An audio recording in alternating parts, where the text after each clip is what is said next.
Hello, everybody, and welcome back to another episode of the Weekly Fixed. I am your co-host Jacob, and joined, as always, is my great co-host Zane. Zane, how was your week this past week? Man, my week was really good. It was busy, but I was able to take a few days off and just spend some great time with family and some friends. So it was a very nice week. Getting ready for the holiday season. Got all our Christmas some presents wrapped, and so it was really good. Well, it's good you're able to get a little bit of relaxation in because, as always, the Christmas season is always very busy. I had a very similar week. Think I'm about finished Christmas shopping. So that's always nice to be done Christmas shopping. But as always, we're going to have busy weeks coming up, traveling everywhere to see all the family and all that fun stuff. But we have another great episode planned for you guys this week. Lots of fun stuff to talk about. Even though we don't have a whole lot of new information to talk about, we came up with some cool questions. Zane actually found an awesome list over on X. We're going to be breaking down a little bit and telling you guys some of our favorite Star Wars stuff, such as characters, lightsabers, all that fun stuff. But we have a great episode planned as always. But the first thing I want to talk about is a little bit of the news that we have heard this week. And I think the big one was probably the new Echo trailer we got. And then also they revealed that all the episodes are going to be dropping at one time, which is a little bit different for Disney Plus. Are you excited that we're getting all episodes at once? And tell me what you thought about the trailer. So the new trailer I thought was just more of the same. I guess it was like a TV trailer. It wasn't really a full length trailer, but man, it looks gritty. It looks violent. It looks like a really good watch and true to um, the characters from where they came from on Netflix. So I know Echo was in the Hawkeye series, and she had a little bit of a character arc in there, but nothing too crazy. So I know a lot of people didn't love her and didn't understand why she's getting a spinoff, but I really, really am excited for this. Wilson Fisk is just one of my all-time favorite villains, and to see him in this role, gritty, dark, and then also some of his charismatic side, I think it's going to be a really, really good watch. As far as the drop in every episode at once, in my younger days when I didn't have children and a busy life, that would have been amazing. Now it's like I actually kind of enjoy not having to watch it all like at the same time. I will binge stuff, and I do enjoy binging. I just don't have the time like I used to. So I kind of Yeah. like that it's spaced out a little bit. So it's a positive for those that want it. For me, it's not really a negative, but it's not really the positive that it used to be. Yeah, I agree, and we've talked about it on the podcast before. I am not a fan of binge watching stuff. I absolutely despise it. Don't know why I'm like that, but that was something obviously to me I was not happy about. And the reason I'm not a fan of binge watching is because it is just so hard to sit down and watch an entire thing with how busy everybody's lives are. I always feel like stuff's going to get spoiled. So this is going to be one of those things I'm going to have to try to sit down and watch as much as I can the first night. Try to just stay off social media as much as I can, and then hopefully finish it up the next night. Um, but I am excited. Like you said, I think the trailer looked great. Wilson Fisk is one of my favorite villains in all of Marvel. I think he's a really cool character as far as especially street level crime goes. And I think they really did set the tone with the first trailer when we saw him, walk into that dark alley, beat the dude up, come out with blood all over his fist. Super, super cool. So I'm very happy that we're getting to see some of that darker side of Marvel, which I think a lot of us fans have been wanting for the most part. Do you agree in that we kind of want some darker stuff rather than just, obviously kid friendly is great and that's why Marvel is as big as it is, but it is still fun to get some of that darker stuff. I just think it's good to get the darker stuff when it's needed, right? Like if you're going to tell dark stories and you're going to have this in-depth visceral world where somebody is like supposed to be super dark. And like especially like even like we talked about the Moon Knight series, like if you had the capability not to be like excessive with it, but just like pervasive violence, like that's not what we're wanting. But like if it fits the story, we want the story to be told the way that it should be told. And so I think that's what people want. They're like, man, there's moments like that it just looks like you're holding back like from the story that you want to tell. Yeah, I agree. And I feel like we like the darker stuff. I think adults as a whole usually like the darker stuff. But again, it does have to fit into what you're doing. I think it being forced just makes it seem like you're trying to be too much of a mature show.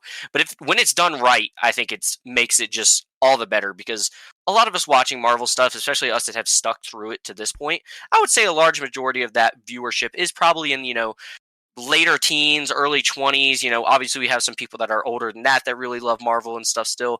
But I would say for the most part, that's probably one of their bigger demographics. I don't have any numbers backing that, but it is good when, we get service in a way, that's not always super kid friendly. And that's not to say kid friendly stuff isn't good, but I do really like when we get some more of the mature stuff. One of the other things I want to talk about is I don't know if you have seen anything. We talked about video games some. Is the new Marvel's Blade video game that they're coming out with. I've seen the trailer for it. They revealed the trailer for that at the Video Game Awards here recently. I think the trailer looks really cool. I don't know if you saw any of the concept art that came out here recently, but what do you think of a Blade video game? We've seen the Spider-Man games and stuff like that. We've been hearing we're going to be getting a Blade movie. It seems like that just continues to be delayed with all the writer strikes and stuff. Do you think a video game is a good platform for us to get some sort of Blade stuff? I think it's good. And I did see the trailer. Like, it looks good. I just don't know if it's going to be as good as some of the other in the universe. As I know, I didn't play the Midnight Suns game, or is it even out yet? I believe it is, but I didn't play it either. It just Marvel to me doesn't translate as well into video game form. Now I know everyone loves Spider-Man. I don't have a PS5, so I haven't played it. And then also so I just don't know. It's just not my favorite type of game. If I'm going to play a solo campaign, I really like it to be adventure based and make me think. Like last week we talked about our favorites. Those single player, just I don't know, shoot 'em up, kill 'em games. It just isn't my favorite, and I just don't see Blade having a bunch of challenging, think through this stuff. It's just mainly not much combat puzzle related. solving type stuff. Yeah. So I'm sure a lot of people love it. It's just not something I'm going to be diving into. Yeah, I'm excited for it. I really did. I have been lucky enough to play the Spider-Man games. I think they are some of my favorite Marvel stories we've seen. I'll obviously give a video game a shot, usually when they come out. But I think it's going to be fun. Hopefully it's fun. Hopefully it's not. We went through a long era of Marvel video games that came out and were just bad. I think Spider-Man fixed a lot of that. We got actually some good storytelling. Obviously, everyone loves Spider-Man. I think Blade is going to be... He's a little bit more of an interesting character because I wouldn't say he is as universally known as a lot of Marvel characters. A lot of people do know he is, but there are a lot of people that don't. So bringing him to a video game is kind of fun because hopefully we get to see a different story, or maybe we get to see some backstory on his character, depending on what route they go with. However, that's something I'm excited for a little bit.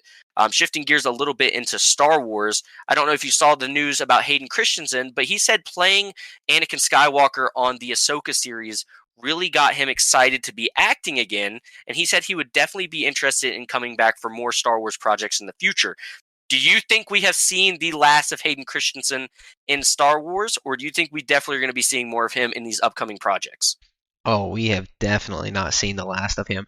If they can use him, they will. I mean, he is such a fan service, and just like in Ahsoka, I felt like they used him really well. It wasn't just a cameo for cameo's sake, and if some way they can, ride this story to where he is the father of the Force, or they put something in there where he's just Ahsoka's guide. Maybe he goes back and talks to Luke. I don't know. So I don't think we've seen the last of him if he's on board. But I do know that the story has to fit it, which, I mean, he's already there as a Force Ghost. It's so easy to write him in and never mess up canon, don't break anything, so I really don't see why you would. Yeah, that was exciting for me to hear, because I know we've heard Ewan McGregor be pretty vocal about him hoping Obi-Wan Kenobi gets a second season. I know you're not the biggest fan of that series.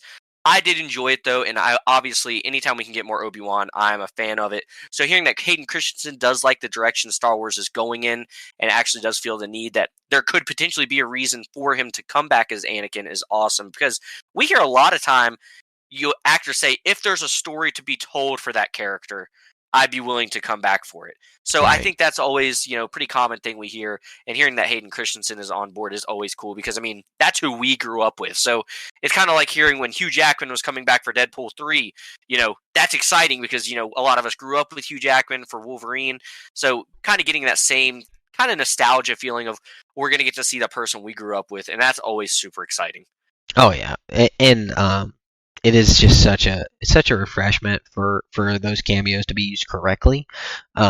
So, and I feel like Star Wars has really done that like incredibly well. I am not the biggest fan of the Obi-Wan series, but the when they used Darth Vader, boy was it right. That was some of the best Darth Vader Yeah. content we've ever seen, outside of Rogue One hallway scene. So. Well, I think that might be one of, if not the most iconic Star Wars scene for Darth Vader. I mean, it's crazy too that came out when it did, and we've gotten so much Darth Vader in the past. That Rogue One scene is like pinnacle of Darth Vader. Like everyone talks about that scene. So that was always super cool to me. But yeah, I think Star Wars has done a very good job of not really including people into something for no reason. One thing I wish, we talk about a little bit about the Obi-Wan series right now. I really wish we would have got to see more Qui-Gon Jinn in that series. We saw him literally in like the last scene of the entire show. And I feel like there was so much more story that they could have told with that because episode 3 ends with Yoda telling Obi-Wan, "Hey, your master's found a way to communicate through you or to you through the Force." And we kind of see Obi-Wan throughout the entire show trying to reach out to the Force and talk to Qui-Gon and look for some guidance. And he just never gets it. And that was something, I really wish we'd have got more of because obviously they had Liam Neeson coming back for the role. Really cool. We got to see him there for that 5 seconds. But I do think Star Wars has done a better job, probably than most projects have, of bringing back somebody and actually making it fit to the story. Yeah, it's almost like they shouldn't have made him a recluse that lost touch with the Force and like stayed like active, on the most important guard post in the universe. Oh man, I think we could talk about that. Like, as much as I do enjoy it, man, there's so many issues I have with like just the way they treated him. Because like, it's Obi-Wan. If we know Obi-Wan as who he is, he's not going to allow himself to get out of shape. He's not going to allow himself. He's probably. You could make an argument he's the most disciplined Jedi of all time. So just to, all right, but that's a topic for another story or another day. Some other news that we saw is it looks like Andor Season 2 will be getting delayed until 2025. How do you feel about that? Are you happy that it's getting delayed because it kind of sounds like they're trying to make sure all their ducks are in a row and we're going to get a really good season? Or do you wish we were still getting it next year? I mean, I never mind a show getting delayed as long as the project is where it's supposed to be. Just like Daredevil Born Again. If it's getting delayed to give us better quality, that's fine. It's not like they're canceling it. It's not like the actors are like, "Oh, well, I'm going to sign off of it now because it's so late." So I don't mind that at all. See, I feel the same way.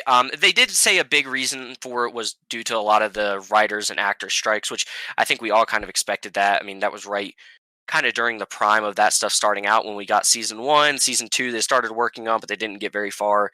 So as long as it's for some good reasons and they're really just trying to make some things, make it perfect, make it as perfect as they can.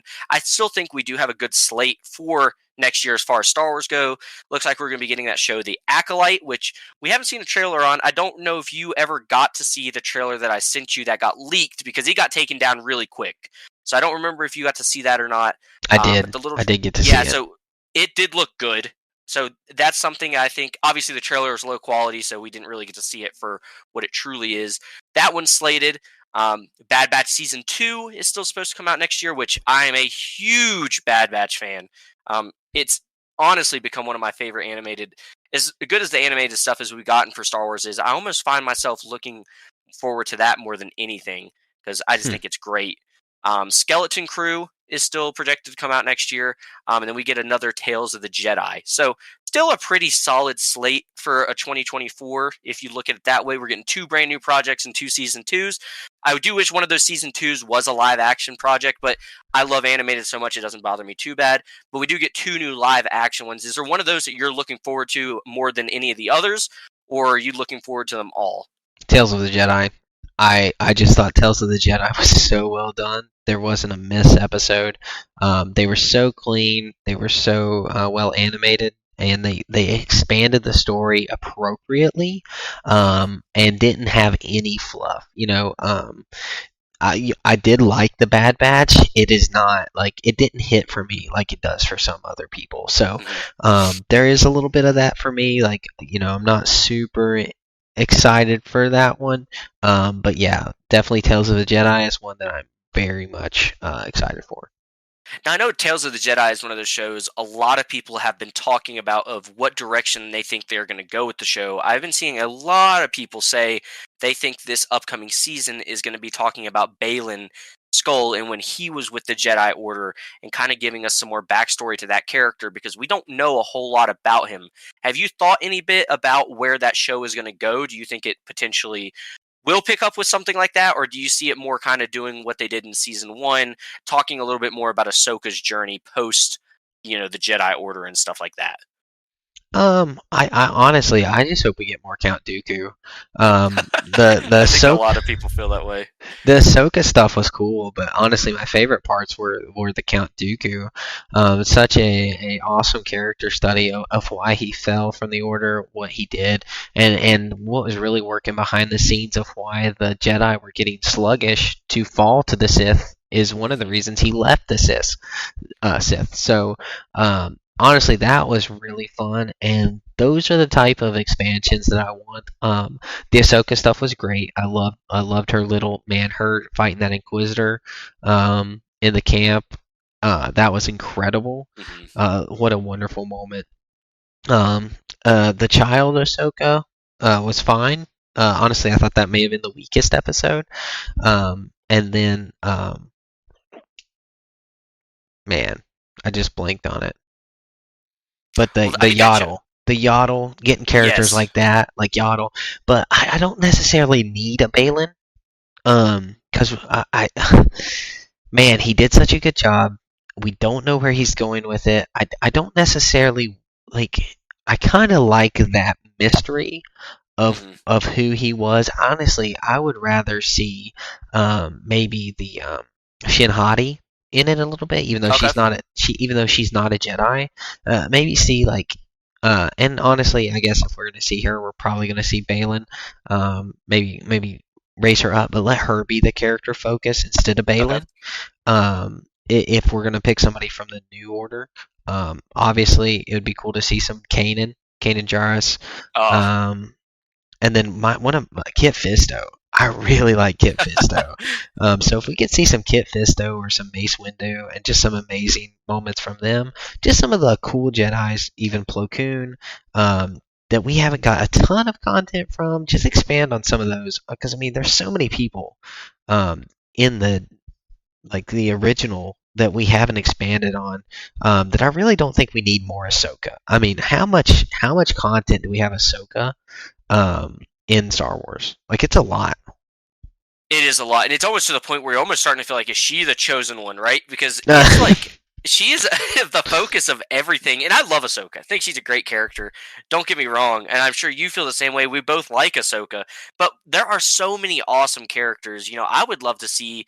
I know this doesn't fit the Tales of the Jedi stuff, but I think it'd be so cool if we got like some Jango Fett stuff of when he was, becoming a bounty hunter and working his Oh, way okay. through the ranks. I would love to see a show based on that. But if we're sticking to the Tales of the Jedi, yeah, obviously Kit Fisto, Plo Koon, Mace Windu. There are so many cool people that if they just give us, 6 15-minute episodes about something, it's cool because we got to see that with Count Dooku, and it makes you relate with the character so much more. So they do a really good job of telling these short stories. I'm happy with the direction they went with it. I do personally would love to see some of the Balin stuff, see him working up. I would like to see kind of what you said about Shin, maybe do like a 50-50, show Balin in the Jedi Order, show how he found Shin, then kind of shift the transition to more of what Shin's motives are, where, all that stuff. I would love to see that. And if I had to guess, I do think that's where they're going to go with it because I feel like Star Wars as a whole is all hands on deck on building this story right now. I think we're going to start seeing everything shift towards the Ahsoka stuff. Even some of these new shows that we're getting, like Skeleton Crew and things like that, I do think that's going to have an impact in the Ahsoka universe somehow. So I think a lot of that stuff is going to shift that direction. So I would not be surprised if this next Tales of the Jedi is definitely focused on building more of those characters up. Yeah, and I completely agree with that. Like I think that's probably where they'll go, trying to move forward with some of their newer characters and try to get them a little bit more content based, excited for them. But I do just, man, I feel like I'd really rather just kind of see some of the others that were left out. Yeah, But 100%. There's so many cool Jedi. One of the other things I wanted to ask you about, and we don't talk a whole lot about the sequels on here because we're just not fans of them. However, there was an interview with Adam Driver recently talking about Kylo Ren, and it seems like a big issue with the sequels was just a lack of planning. We've talked about it before. It didn't seem like the directors ever communicated with each other while they were doing this. It seemed like they were all trying to make their own story inside of each of these movies. And Adam Driver actually had a thing to say, Kylo Ren was never originally supposed to have a redemption story. He was supposed to become almost like the new emperor. He was never supposed to, have this connection with Rey. It was originally planned that he was going to just be the villain of the entire thing. Do you think that would have helped the sequels, or do you think that would have been something that hurt it even worse than what we got? it could have only helped it. Yeah.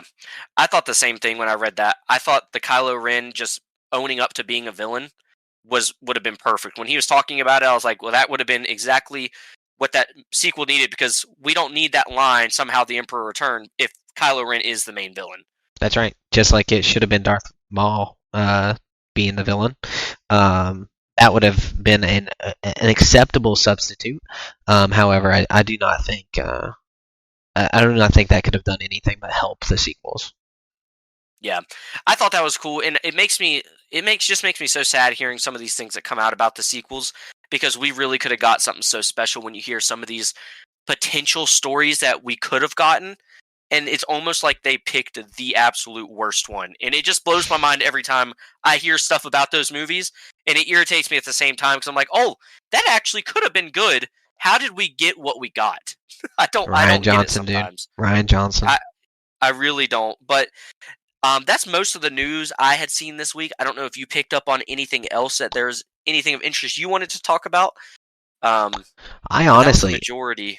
I honestly had not even seen half of the stuff that you said. The only thing I've been following this week was the Jonathan Majors case, and we Yep. didn't even get a verdict on Friday. Hopefully, we see one on Monday and see where he falls. So it's up in the air. So I really don't have any other news. So it's balls in your court. Well, I do feel like, speaking on that just briefly, I do feel like Marvel as a whole is really watching that pretty intently, because that could alter really the future of Marvel with what we've got so far. Obviously, I do think there's a way of pivoting out of Kang being the main villain. I actually think, we talked about Loki. You heard a lot of those reports coming out that Loki made it hard for Marvel to pit away or to False. spin away from a Kang villain. I honestly feel like it made it a lot easier than what originally we had thought. So I think a lot of people are still watching that. Obviously, I hope it comes out, the right way it needs to. But I really hope he's clear, because I think he does a really great job as Kang. Yeah, I think he's a wonderful actor. I don't know. I don't know him as a human. From Yeah. what I've seen, though, it looks like he is going to be cleared. So we'll see. But hopefully they just get the right verdict, and then we can Yep. move on from this terrible 6-month news cycle. Yes, because I'm sick of that being the headlines that I'm seeing for Marvel, because it's like every day it's like, oh, here's some new information about this, and I'm just sick and tired of hearing about it. But we'll get into some of these questions from this awesome list that you found.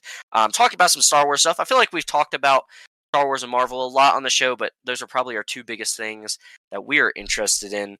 And so the first question that was on this list was, who is your favorite Jedi? And I will let you go ahead and take the lead on this one, and then I would love for you to tell me why he is your favorite, or she is your favorite Jedi. So my favorite Jedi is Obi-Wan Kenobi. Okay. he is my favorite just because that was honestly the best character in the prequels, the ones I grew up and loved. An original from the source of hope, the guider, the director from the OGs 4 through 6, and then in the prequels, he was played by Ewan Gregor. He was just so cool and such a wise character, and his powers, just his relationship with Anakin as a mentor, how good he was, his charisma on screen, his Duel of the Fates with Darth Maul, like what. And just so many moments that were just amazing. And I had, my cousin that we love Star Wars. His favorite was always Anakin. So I kind of like chose Obi-Wan by default, the wholesome character. Just so I just love Obi-Wan, and that's honestly the reason I have such trouble with the um, Obi-Wan series is because they took my favorite character and they were like, let's do something unique and destroy his character. And all these traits that people loved in him. Wouldn't it be awesome if we just made him a down and out sad sap that lost connection with the Force. So that's really why I have such issues with it, because I just feel like he was done so dirty. It goes against his character, and the character is my favorite because of those things, because of his hope, because of his undying servitude to the Force, and he's just all in. He's all in, but he's still compassionate. He still loves his friends, and then his arc with it's not. Oh my goodness. In the Clone Wars with his lover, Sabine, or not Sabine, not Sabine, Satine. Satine. Yeah, I wanted to say Sabine, and that's why I held my tongue. But Satine, just such a cool moment to see some of his backstory. Like he's just so good, such a great character. So that's my favorite Jedi, and a little bit of why I could run on for a long time. But I feel like probably everyone on here has picked up why I love him from how much I dislike the series. But what about you? What's your favorite Jedi, and Well, why? it's funny you say Obi-Wan because he's actually my favorite Jedi as well.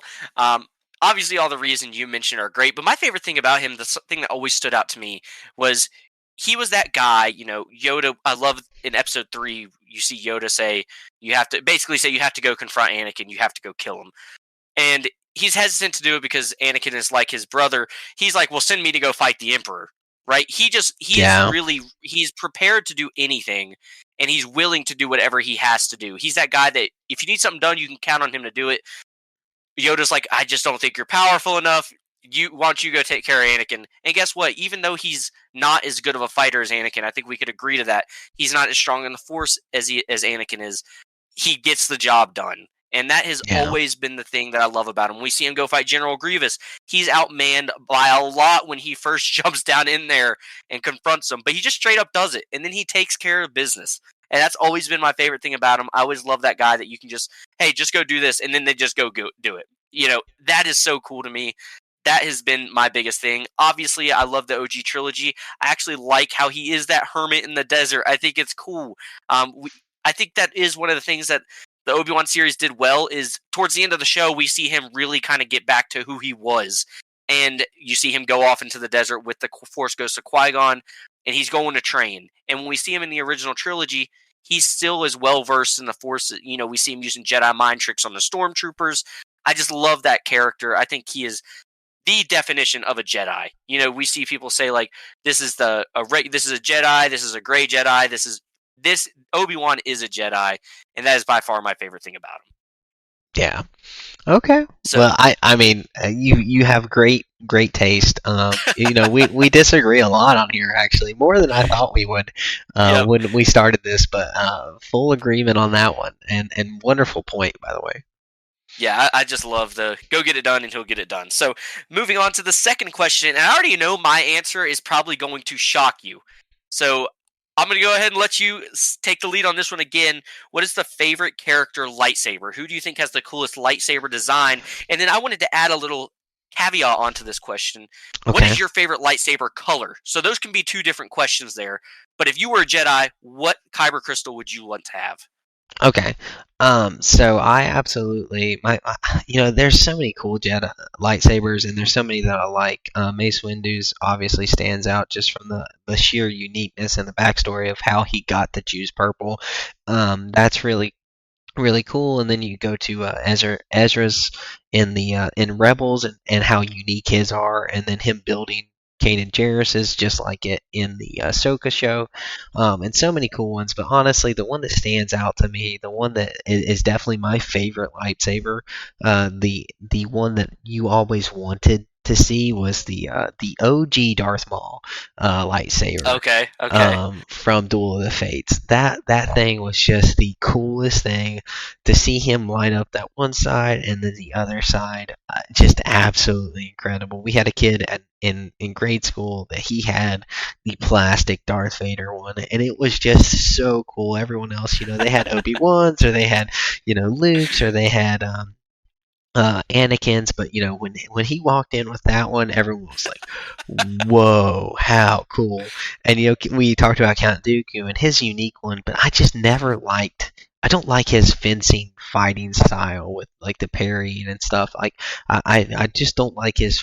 I don't know what number What form it is, or yeah, yeah. what number form it is, but I just don't love that. But man, I just adore the dual lightsaber, and honestly, the one from the Clone Wars also I could say, but I just think the classicness of like when I was a kid loving that one so much, I'm gonna say the OG, Okay. over that one. Oh, I love that story, especially about, as a kid, everyone was playing with lightsabers on the playground. So I can literally, I don't know if you've seen the meme of Joe Rogan when he's at the UFC fight and it has the cameras on them. They see the knockout and they're all like, "Oh!" I always see that meme with whenever it says like kids when Darth Maul ignited the second blade on his lightsaber, and Oh it's yeah. that, and it's like that's so true because that moment you're just like, "Oh my gosh, I didn't know that was possible." So I love that story, especially because I just picture you, little Zane, when you saw him come in with the Darth Maul lightsaber, be like, "Oh my gosh!" So I love that's a great pick. You did really one of my favorite things that you mentioned though was the Ezra lightsaber, especially his first lightsaber with the The blaster blaster. attached to it. Yeah. Such a cool idea.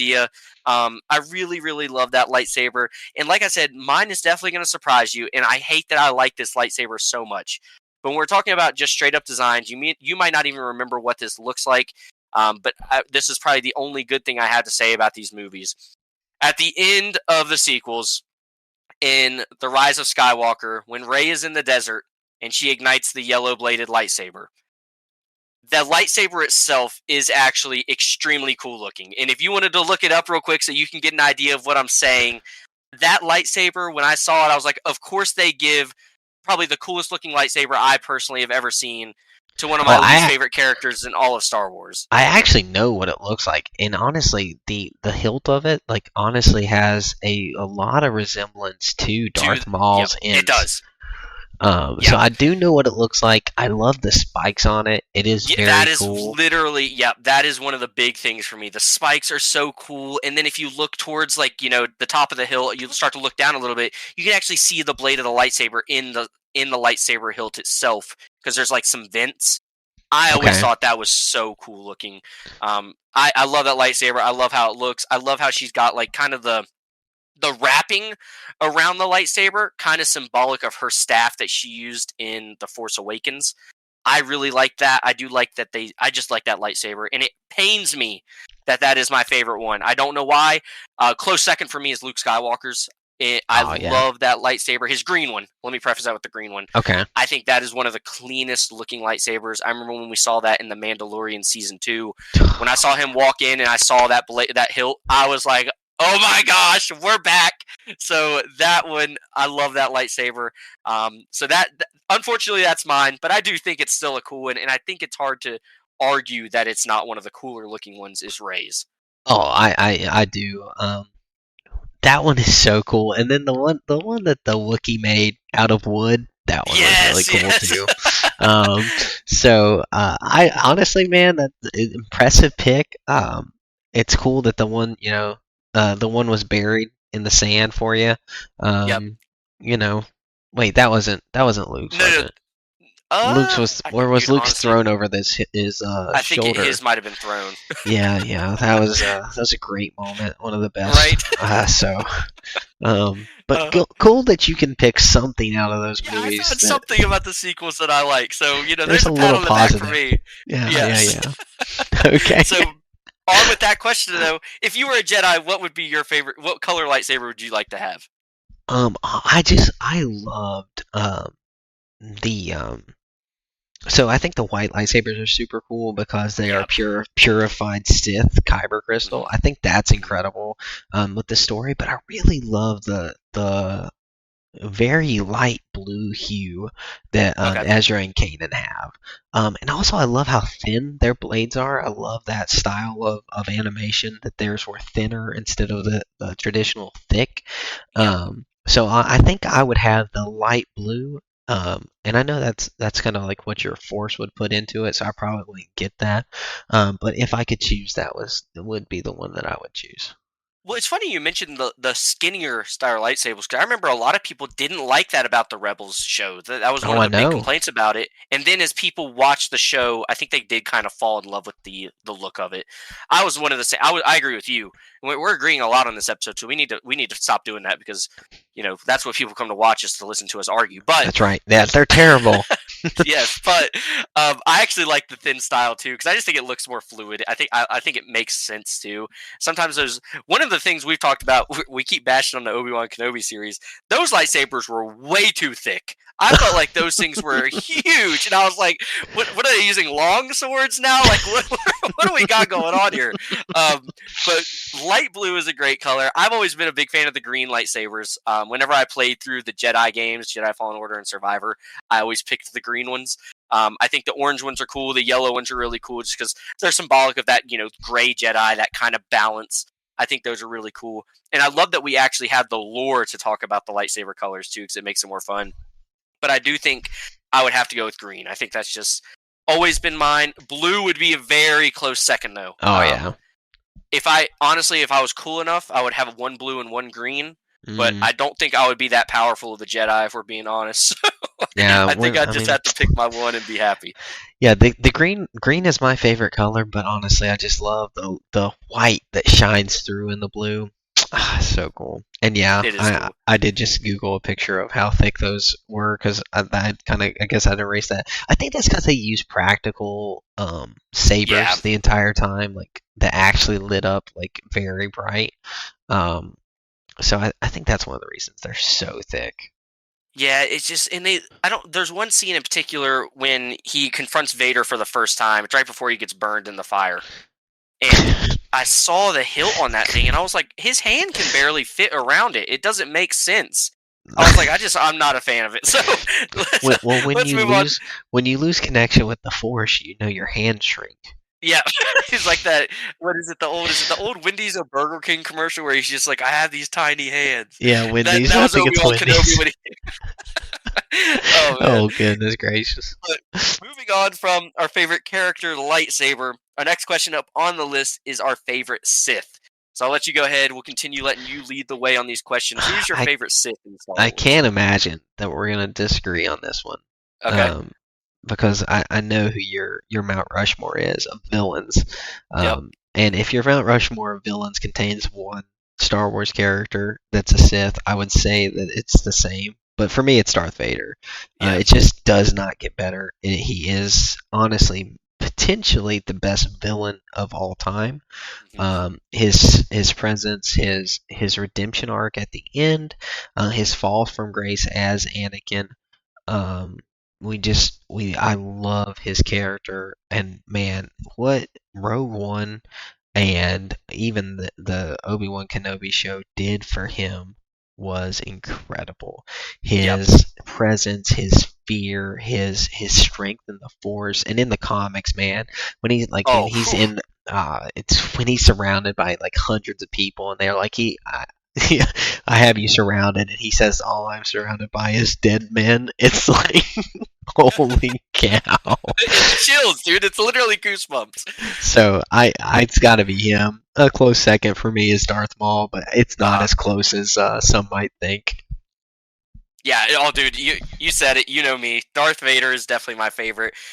All the points you said are just awesome. But like his presence when he shows up, it's second to none. I've never seen someone show up on any show. And I'm a huge fan of when you see that first appearance of a character that you've been waiting to see or something like that. Those are probably the most goosebump jerking moments, right? When we see in No Way Home when Toby and Andrew show up, it's like, oh my gosh. But when Darth Vader shows up, it's that same feeling, but you literally can't say anything, right? People don't freak out and cheer when Darth Vader walks onto the screen. It's complete silence and just watching what's about to happen. It's such a completely different style of when the hero shows up, and he has that with the villain showing up. And I think that is just absolutely awesome. And when I was thinking about this question, I was thinking about, what are some other Siths? Obviously, Darth Maul is great. I thought Savage Opress from the Clone Wars was a cool one. Okay. Count Dooku is a good character. And then I was like, the Emperor. But when I thought about all those characters, I was like, I don't even think the Emperor is a good villain. Yeah. Literally, the only reason he is what he is because of Darth Vader. And I think that's what just speaks even more to who he is as a character. So Darth Vader is obviously mine. You said it with that comic book line. I need that picture. I need a picture of that comic framed, right, just to put on my wall. Like that would be so cool. But yeah, I think he's got to be number one. I don't anyone that can argue that. I feel like the only argument probably is Darth Maul because it's Darth Maul. He's got a cool arc as well. But yeah, Darth Vader's And the he's best for expanded sure. upon in the Clone Wars. He gets a wonderful arc. Yeah, exactly. And then even a better arc in Rebels, I'd say actually. Oh, yeah, I think when he showed up in Rebels, and I'm sure when you watched it for the first time, I don't know if you knew he was in Rebels, I didn't. but yeah, so I'm sure when you saw him show up, you were like, "Holy cow!" I Because was it was like, just man, cool. this show just keeps getting better. Rebels has that effect on people. But moving on from our favorite Sith, this is a question I think is kind of interesting because there are so many different droids in Star Wars. You could go so many routes with this. You could pick something like a bounty hunter droid, an assassin droid. You could even go with someone like an astromech like R2D2. So tell me, who is your favorite droid in Star Wars? Now, I cannot imagine that we actually agree on this one. This one Okay. is one that we will disagree on. I hope. I'm hoping for some conflict now.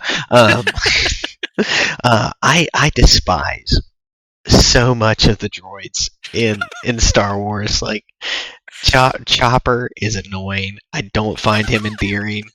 I don't like him. Every single time I was watching the Clone Wars, I saw that it was a full droid episode, I was like, skip.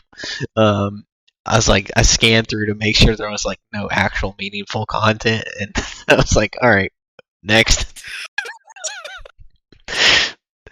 Oh no! So I'm at like when this question came up, I was like none, and then I was like thinking, and I was like, You just can't skip this question. yeah, just skip. No, I don't like them. And then I Uh, was like, wait, there is a droid I love, and it's the Droideka. I love the Droideka. okay. I think it's such a cool concept. When the only droid that could force a Jedi into using one of the most elusive powers of force speed. Um, in, in episode one, with Qui Gon and Obi Wan. Yep. The only appearance of one of the most powerful uses of the Force that I'd say was because of a droideka, and then also like I love the arc in Clone Wars where they had to train to use the throwables correctly to get past the force field. That Uh-huh. was really cool. Just a really cool concept with it, and then really planned out well. There is weaknesses, but they are just so strong. They are. And they struck fear when they showed up. Like you were fearful, and I like that. Like, a lot of them, Qui Gon and Obi Wan were just like chopping through, and no issues at all. But when a Droideka shows up, like our characters, like they struggle, and I like Yep. that. I think that's a great choice because I feel like they're one of those droids that, as cool as they are, I remember as a kid, I used to think that was like the coolest droid. Like when I'm playing Star Wars Battlefront on my PS2 back in the day, and I was playing as the Separatists, I was using a droidica, right? Because you Oh can throw yeah, that rolling shield up. around, baby. Yeah, you're capturing a command post by yourself because you have a shield. That was the coolest part. The droid I'm going to pick is probably one you might not have even heard of. It's a little bit more of a droid based on Legends. is one that I would really like for us to see in some form or fashion. I don't know if we'll ever get to. His name is actually Mr. Bones. I don't know if you've ever heard of this droid before. No. Okay, so Mr. Bones, I would highly recommend just do a Wikipedia search on him because he's a really interesting droid. He's actually a B1 battle droid, which is just, the generic battle droids that we see throughout all of Star Wars. But the cool thing about this one was he was a modified B1 battle droid that was used kind of as a personal bodyguard, and his name was Mr. Bones basically because he was ruthless. I mean, he would kill people and use their bones as armor and things like that. He started to develop his own personality. And kind of, after, if he wasn't protecting the guy who made him, which I believe his name was Timon Wexley or something like that, he was just a savage. So he's a really, really cool droid. Not a whole lot of people heard about him, and I had never heard about him until I was listening to a podcast, and it's been probably about a year ago since I heard about him for the first time, and they started talking about him. I was like, oh, that sounds interesting. Did a little bit of research on him. He is just a really, really cool droid. I've always liked the design of the B1 battle droids. I think they look cool. Oh, yeah. When I heard about this one, one of his hands is like a hook, not a hook. It's more of like a knife almost, and he literally stabs people with it. His other hand, he usually carries a blaster in. Like I said, he uses bones as armor. That's where he gets the name Mr. Bones. Really, really cool droid. If you guys haven't heard about him, he's super cool. I would highly recommend looking him up. He's painted red. He's just awesome. So really cool droid. And like I said, look him up if you haven't heard about him because he's cool. All right.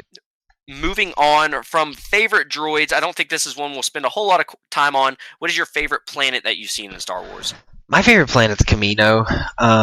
Okay. There's the Kashyyyk is a close second, Okay. but I think Kashyyyk in Star Wars Fallen Order is just so pretty and so beautiful, and it's so fun to climb the Great Tree and to see everything that goes on there.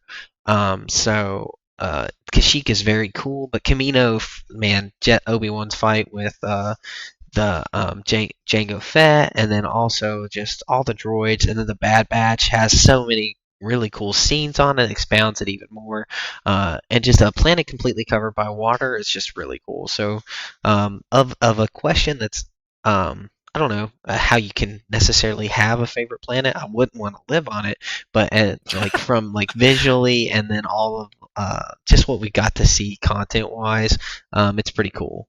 So that's probably the one I'd pick. I think those are great. I think probably my favorite, I did a little bit of thinking on this question.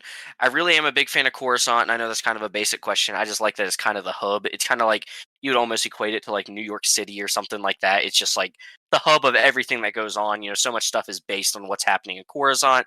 It's like the galaxy's capital. I think that's really cool. But one that I really like, and I always love when we get to see it, is Naboo. I think Naboo is such a beautiful planet. Oh, yeah. I loved in Episode 1. We've been talking a lot about Episode 1. I love when they're on Naboo and, just going through the streets of it. I think it's just such a cool looking... The Gungans. Yeah, I love everything about them being, it's just cool. I think it's just got so many cool things about it. Yeah, the Gungans underwater, it's just cool.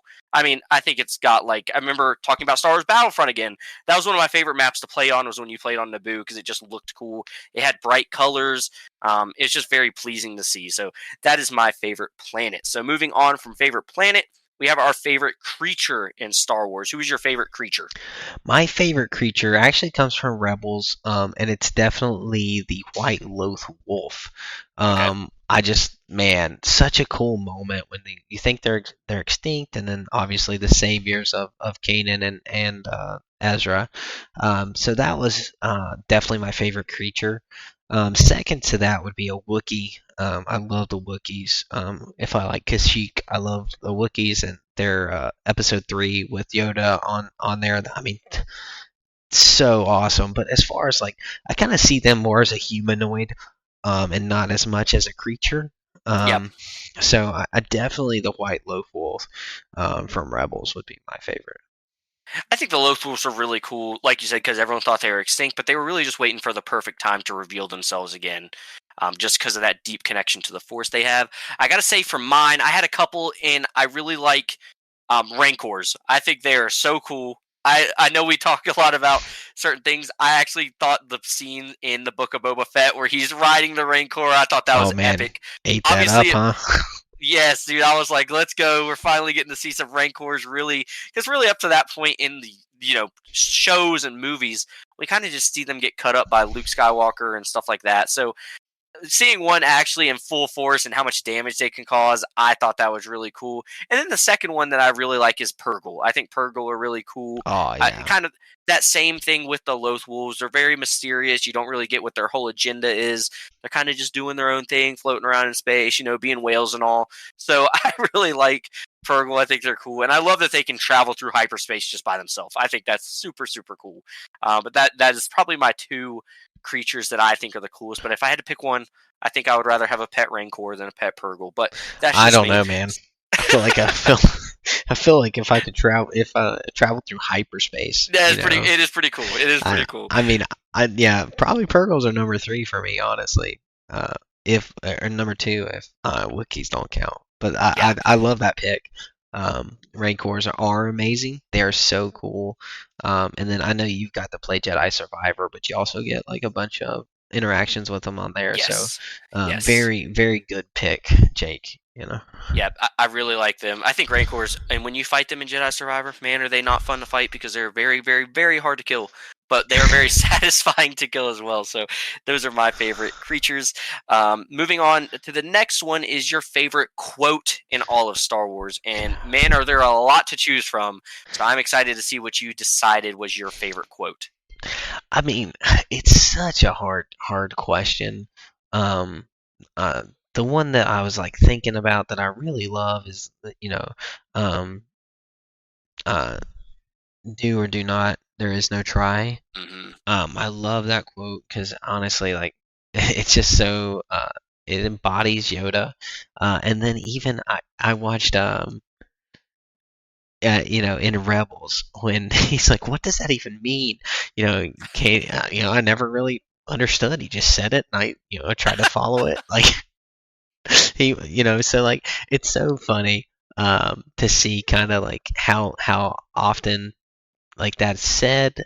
It was a huge one from the OG ones, but honestly, my favorite one's probably the entire dialogue between Obi-Wan and Anakin as he burns alive.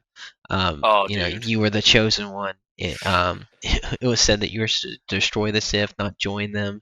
You were to bring balance to the Force, not leave it in darkness. And the way he delivers that line, and then Anakin responding with the screaming agony of "I hate you," and then he says, "You were my brother, Anakin. I loved you." Probably the last one of that line, which is "You were my brother, Anakin. I loved you." That's probably my favorite quote. Not one that I say, often. But like it's not memeable, but man, what an emotional scene and moment. So I also love the start of that fight. You will try, man. Dude, it's peak. It's peak Star Wars, and I love the mug that has like all of the first letters of that entire conversation. I just felt like that was a little too long, so I did choose the "You were my brother, Anakin. I loved you." Just man, and I can't deliver it, like he does. Come Passion, on, let's hear your best. Nah, we're good. The kids are sleeping. I get too intense. Well, those are great quotes, especially. I mean, you could really just say that whole 30-minute fight scene. Yeah, it has so many of them. I mean, that's probably the scene I've watched of a movie more than any other movie ever. Is the fight scene between Anakin and Obi-Wan, because it is so good. I mean, we didn't even talk about it's over Anakin, I have the high ground. Sure, that's like a meme one, but it's like it's so iconic. I mean, everyone knows what that's from. So I love that whole. All those were great. A couple of the ones I love. Talking about there's some that are memeable and some that are not. I've always liked the one Han Solo says, "Never tell me the odds," because that is such a Han Solo type. That is good. Yes, I always have loved that one because it's just fun. It fits perfect for that character. Obviously, you said "do or do not." There is no try. Great quote. We don't know what it means, but great quote. And then I think obviously everyone says "May the Force be with you." I think that's just such a cool. I've heard so many of the actors from Star Wars. I mean, I know Hayden Christensen. They asked him at, I think it was his past Star Wars Celebration. They said, "What's your favorite quote that gets quoted to you?" And everyone in the crowd is going like, "It's over, Anakin. I have the high ground," and stuff like that. And then he calmly just says, "But when someone says 'May the Force be with you' to me, like as a fan, it just hits a little bit differently because it really is an endearing type thing. Really, really cool. I don't think anyone could ever argue. I think that's one of the coolest things to say to another Star Wars fan, stuff like that, especially if you get to ever talk to one of the actors. So many good ones. I think we picked quite a few good ones there, though, as our top favorite ones. Oh, yeah.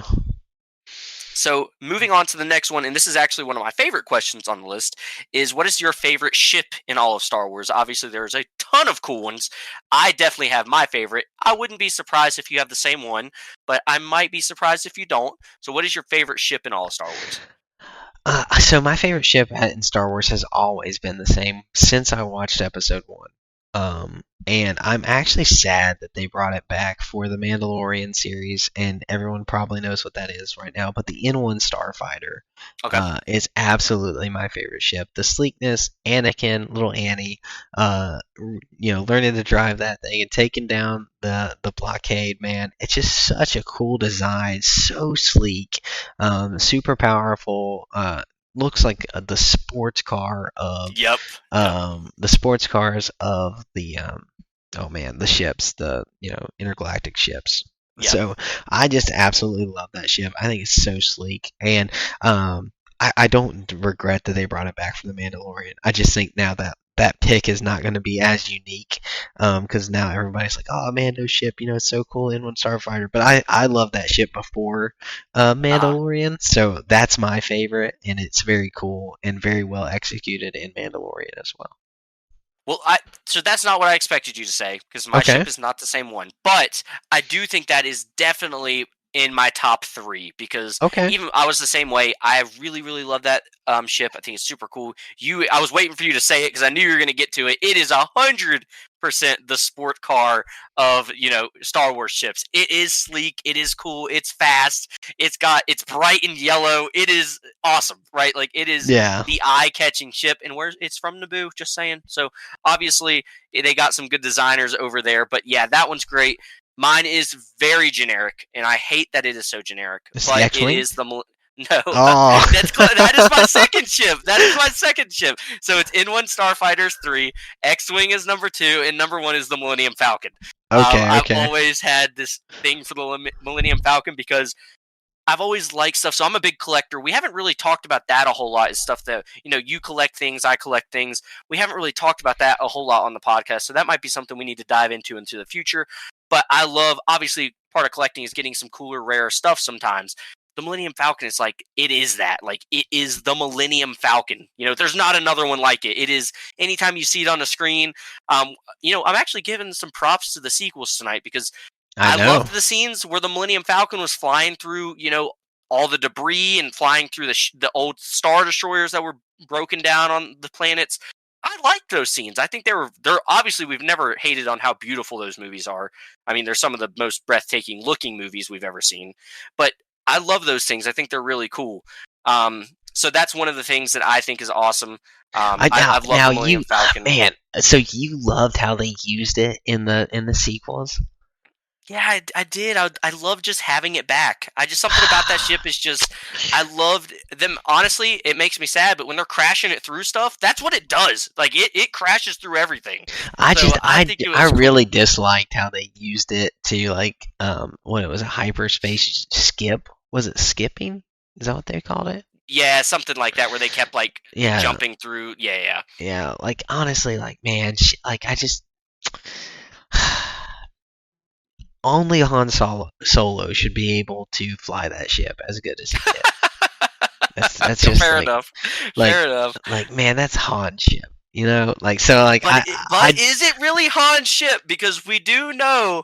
I agree with you. It is Han's ship. I'm just trying to play devil's advocate there. But if there is someone else that could do it, Lando would probably be Lando up Calrissian, there too. Obviously, man, we don't. Maybe. And you got to say, if Han can do it, Chewbacca probably should be able to do it too because he's the right-hand man. So yeah, but I agree. I agree. It is Han Solo's ship, but yeah, I felt like so to me that was a part of doing like we talked earlier about Hayden Christensen coming back, but it has to be the right story. I felt like the Millennium Falcon didn't add to that story. It only was there for nostalgia, and I wish that they would have given us another cool ship or something else, and just let that ship be. Han letting it go and losing it. This kind of that stuff. Like I just didn't love how they used it in that. That doesn't make me like the ship any less. But I didn't love how they used it. Well, see, you talk about Han letting it go. I think that's kind of one of the things I love about it. He always knew it would end up back in his hands. He kind of has that relationship with it. When you see Lando take off with it at the end of the movie Solo, I don't think Han he knows he's going to go back and get that ship. So I kind of love that aspect of it. Like that is his ship. He knows he has to have it. So I that's one of the fun things I like about it. Running a little long in this episode, so a couple other questions that were on here were favorite Star Wars movie. I think we both agree Episode 3. If Absolutely. you disagree, let me know. Episode 3 is our favorite Star Wars movie. I think it speaks for itself. Next up on that list was hands down. Next up on that list was favorite Star Wars TV series. We talked about it a lot. I think we both agree Andor is the best Star Wars TV series. So again, speaks for itself. If you haven't watched it, go watch it and you'll understand why we say it. But to wrap up the questions, favorite bounty hunter. And I think there's a lot of great bounty hunters. Who is your favorite bounty hunter in all Star Wars? This one may surprise you. I know I really didn't expect this to be my favorite, but looking back on it, he is just definitely by far my favorite, and that's Cad Bane. Okay. I love Cad Bane. Every time he's on screen in the animated series, it's amazing. The only thing I don't like about Cad Bane is his last fight with Boba Fett. He should have wiped the floor with that old man, and they did him dirty. They did him dirty. Come on, man. That's Boba Fett. That's Boba Fett. Yeah, it's old, weak Boba Fett who's doing things the just way. Not a ruthless killer bounty hunter Boba Fett who's in his prime. So I love Cad Bane. Everything he's done to survive, the Jedi killer, all of his tools at his disposal, how cool he is, his hats. I mean, he just is an awesome character. He's so good at what he does, and you always feel like he's a threat. You always feel like he's a threat, and you never feel like he's going to be caught. So I do really like that, and I don't even think he's dead. I see that little heartbeat coming on. I don't either. There is no way that Boba Fett with a staff killed him when multitudes of Jedi did. I mean, he even took on Obi-Wan and an apprentice, and didn't die, which is a feat most don't come out of when not facing with a lightsaber. So definitely Cad Bane. I can't argue that one. Cad Bane is super, super cool. When he showed up and we talked about a Bad Batch, I loved his appearance in the Bad Batch. It fits so well. When he showed up and they're playing the old Western music, I thought that was so perfect. And that face-off between Hunter, I've watched that scene a ton. It is so well executed. When I was watching that live for the first time and I saw Cad Bane, I started freaking out. Started listening to it. The dialogue is perfect. And I was like, well, Cad Bane can't lose this. He is the fastest hand in Star Wars. And when he does beat Hunter, I was like, thank you. I was like, they gave him the justice that he deserves as Cad Bane, even though I love Hunter. That was how it should have went. And I love Cad Bane. Super, super cool. I know a lot of people that are listening to this would probably say Boba Fett, but I'm not going to say Boba Fett. I do think he does have that presence. I do think he still has it, even though the Book of Boba Fett does hurt it a little bit. He still is Boba Fett. If we can get a show that fixes and shows us more of that ruthless side of him, I don't think we'll ever get that. But if they would have gone that way, he would probably be a lot of people's favorite still. However, you could argue that is he still even a bounty hunter? And after saying that, you probably know where I'm going. I think the Mandalorian is my favorite bounty hunter. And it all came about when we see that very first scene of the show. When he walks into the bar and he says, I can bring you in warm or I can bring you in cold. I love that. Talk about favorite quotes. I didn't say that one because I wanted to save it for this moment. That one has solidified him as one of my favorite characters in Star Wars. I Okay. love The Mandalorian. I've talked about the sentimental value that I have to The Mandalorian just because he is what saved Star Wars for me. After the sequels, I was like done with it. I was like, I can't believe I've watched so much of these shows and all this stuff. It felt like such a waste of time after that. But then when The Mandalorian came back, it felt all justified again. So he is my favorite bounty hunter. Again, you could probably make the argument he's not even a bounty hunter anymore, but at his core, that is what he is. So that's got to be my favorite bounty hunter. Okay. Hey, I love it. I he could have definitely been on my list.